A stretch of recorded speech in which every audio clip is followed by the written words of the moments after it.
Let me then go into something that came by the Christmas season. And obviously, many people will be asking about Isaiah chapter 7, verse 14, correlating to Matthew 1:23. But one of the critical things that is raised is that this refers to the virgin birth. And then there is a reference to the lineage of Joseph with an attempt to attach that to Jesus, to the Davidic lineage. How do you see this, where if there is a lineage, does that mean there is no virgin birth? If there's virgin birth, there is no lineage, and you can't have both of them? And how do you actually ascertain Jewish lineage in the first place? Because at the end of the day, if Jesus is born of a virgin supernaturally, would he then be viewed as somebody who has a lineage to David? You're asking a question that's so plain that people frequently miss it. The church initially does not adopt the notion that Jesus was born of a virgin. We could see that from the earliest writings chronologically in the New Testament. So Paul either didn't think it was important enough to mention that Jesus was supernaturally conceived,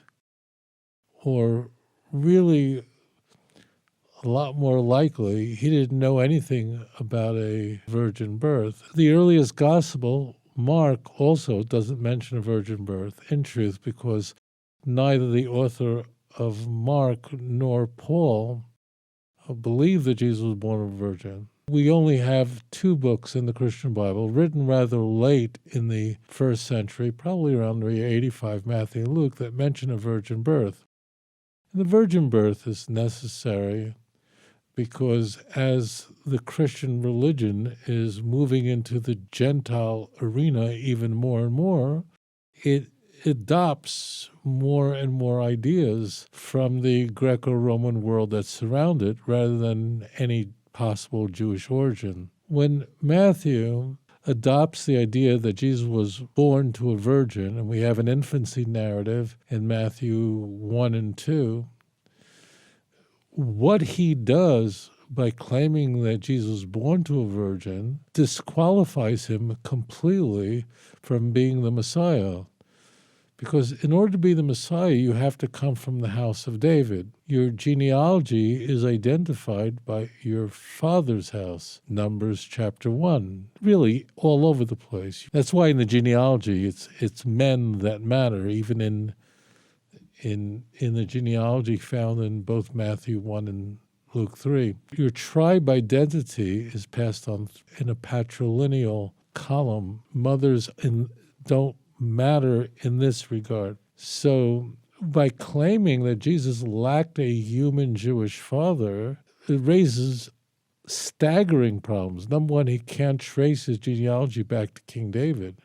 Can't, because the genealogy that we are served up in Matthew chapter 1, essentially the first 16 verses of the book of Matthew, is the genealogy of Joseph, not the genealogy of Jesus.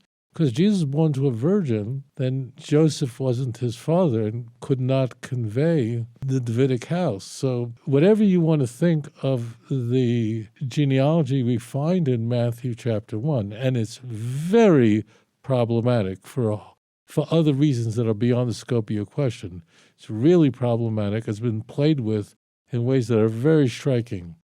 But what is germane is that we are told by Matthew that this is the genealogy of Joseph, and Joseph was not the father of Jesus. Joseph's genealogy then is not relevant. That is a huge deal. That's massive. And that's what happens. You get into trouble when you play more and more, when you inculcate ideas, pagan ideas, the idea that the mother of God or the mother of the Savior could not have conceived through a natural means, which is widely known in the Greco-Roman world and beyond. It's everywhere. But the moment you do that, you just utterly sabotage any claim to messiahship. And then why give us the genealogy of Joseph? And what is the opening passage of the entire New Testament? This is the genealogy of Jesus Christ, son of David, son of Abraham. And then it proceeds to give us a genealogy of Joseph rather than Jesus. So it's completely, utterly irrelevant. The genealogy is also heavily doctored.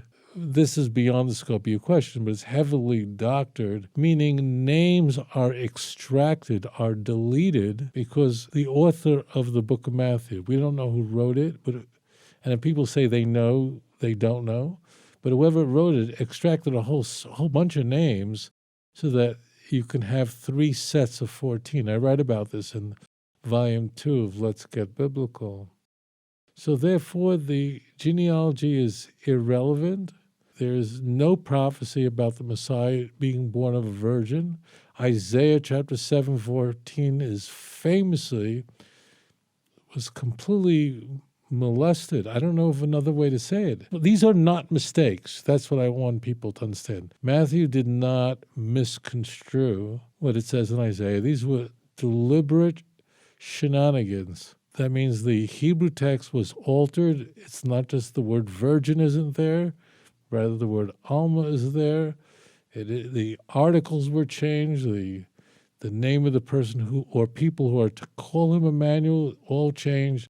It's ripped out of context. But what we find in Matthew is scandalous. Luke is also very troubling, but in a different way.